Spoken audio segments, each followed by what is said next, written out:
আমাদের কি হয়েছে আমরা মৃত্যুকে ভয় পাই না? আমাদের কি হয়েছে আমরা মনে করি না যে আমরা মারা যাব?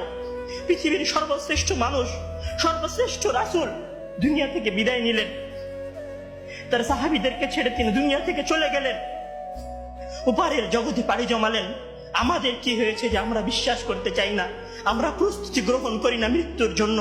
আমি আপনি কি মনে করি যে আমরা চিরদিন বেঁচে থাকবো? আমি আপনি কি মনে করি যে আমার গ্যারান্টি রয়েছে আমি সালাত আদায় করে আমার রুমে ফিরে যাব?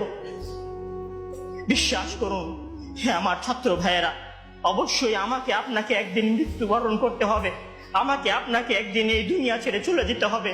সুতরাং মৃত্যুর জন্য প্রস্তুতি গ্রহণ করুন, সুতরাং মৃত্যুর জন্য প্রস্তুতি গ্রহণ করুন।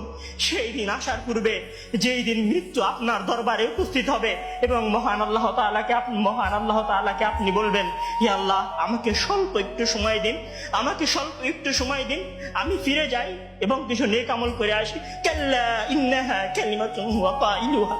তখন মহান আল্লাহ তাআলা বলবেন, কোনো সুযোগ নেই, এটা তো তার মুখের কথা মাত্র, সে ফিরে গেলে আবারও আমল করবে না, সে ফিরে গেলে আবারও আমল করবে না। সম্মানিত ভাইরা, সেই দিন আসার পূর্বেই প্রস্তুতি গ্রহণ করুন, সেই দিন আসার পূর্বেই প্রস্তুতি গ্রহণ করুন। জেনে রাখুন, সেই দিন উপস্থিত হয়ে গেলে আর কোনো আমল করার সুযোগ থাকবে না। সেই দিন উপস্থিত হয়ে গেলে কবরের নাজাত পাওয়ার জন্য আর কোনো কিছু করার সুযোগ থাকবে না। সেই দিন এসে গেলে 2 রাকাত সালাত আদায় করে আল্লাহর কাছে ক্ষমা প্রার্থনা করার কোনো সুযোগ থাকবে না। সেই দিন এসে গেলে রাতে জেগে 8 রাকাত তাহাজ্জুদ সালাত আদায় করার কোনো সুযোগ থাকবে না। এখনো সময় আছে। মহান আল্লাহ তাআলার দরবারে নিজেকে সঁপে দিয়ে তার কাছে ক্ষমা প্রার্থনা করুন। মহান আল্লাহ তাআলার দরবারে নিজেকে সঁপে দিয়ে তার কাছে ক্ষমা প্রার্থনা করুন। মানুষের সাথে কোনো ভুল থাকলে সে ভুলের ক্ষমা চেয়ে নিন। মহান আল্লাহ তাআলার সীমা লঙ্ঘন করে থাকলে মহান আল্লাহ তাআলার কাছে ক্ষমা চেয়ে নিন।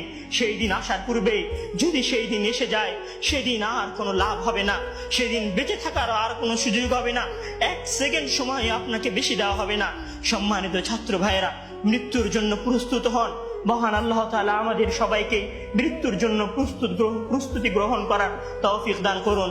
আমিন।